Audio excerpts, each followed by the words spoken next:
بسم اللہ الرحمن الرحیم ان اللہ وملائکتہ یصلون علی النبی یا ایہا الذین آمنوا صلوا علیہ وسلموا تسلیما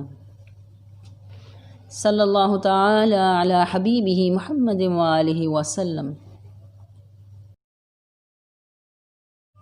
حضرت انس بن مالک سے روایت ہے کہ آپ صلی اللہ علیہ وآلہ وسلم کم و بیش ہر خطبے میں فرمایا کرتے تھے، اس کا دین نہیں جس کا عہد نہیں۔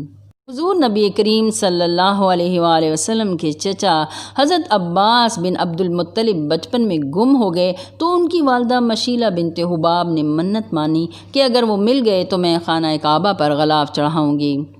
حضرت عباس بن عبد المطلب مل گئے تو انہوں نے اپنی منت پوری کی۔ حضرت امام حسن و حسین علیہ السلام بچپن میں بیمار ہوئے تو مولا علی کرم اللہ وجہ الکریم نے 3 دن روزہ رکھنے کی منت مانی اور پھر شہزادوں کے صحت یاب ہونے پر روزے رکھے، لیکن تینوں دن عین وقت افطار حضرت جبرائیل علیہ السلام فقیر، یتیم اور پھر اسیر کی شکل میں در فاطمہ بطول سلام اللہ علیہا پر آئے اور صدا بلند کی۔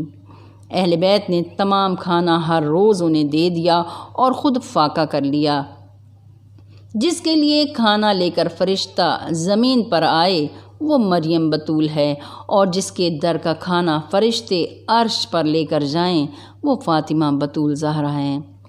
تیسرے روز بعد از نماز مغرب حضور پاک صلی اللہ علیہ وآلہ وسلم بی بی فاطمہ زہرا بطول کے گھر تشریف لائے تو آپ صلی اللہ علیہ وآلہ وسلم کی آنکھوں سے آنسو جاری ہو گئے۔